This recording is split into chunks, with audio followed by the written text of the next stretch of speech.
বন্দি বিনিময় চুক্তির মাধ্যমে শেখ হাসিনাকে ফেরত দিতে ভারতের কাছে দাবি জানিয়েছে বিএনপি। দলটির নেতারা বলছেন, যে কোনো মূল্যে তাকে দেশে ফিরিয়ে ন্যায় বিচার নিশ্চিত করা হবে। তারা বলেন, আগে কথা বলার স্বাধীনতা ছিল না, এখন পরিস্থিতি বদলেছে। বৃহস্পতিবার রাজধানীর মাতোয়াইলে আমরা বিএনপি পরিবার আয়োজিত ছাত্র জনতার আন্দোলনে পুলিশের গুলিতে নিহত 2 শহীদ পরিবারকে আর্থিক সহায়তা দেওয়া হয়। এ সময় বিএনপি নেতা রুহুল কবির রিজভী বলেন, ছাত্র জনতার আন্দোলন দমতে ভিনদেশি বাহিনীকে আওয়ামী লীগ সরকার দেশে ব্যবহার করেছে।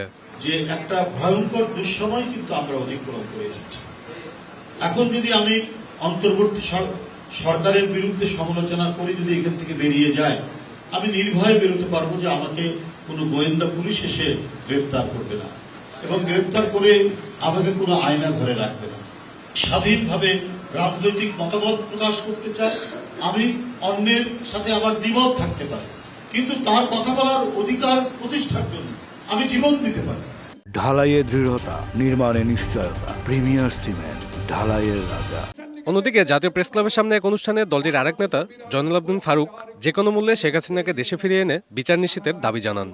যদি স্বাধীন দেশের গণতান্ত্রিক দেশের প্রধানমন্ত্রী আপনি হয়ে থাকেন, বন্দি চুক্তি যদি আপনার সরকারের স্বাক্ষরে থাকে, তাই দেরি আর না করে বাংলাদেশে শেখ হাসিনার বিরুদ্ধে 500-র দিকে মামলা হয়েছে, আজকে তাই তাকে হস্তান্তর করুন।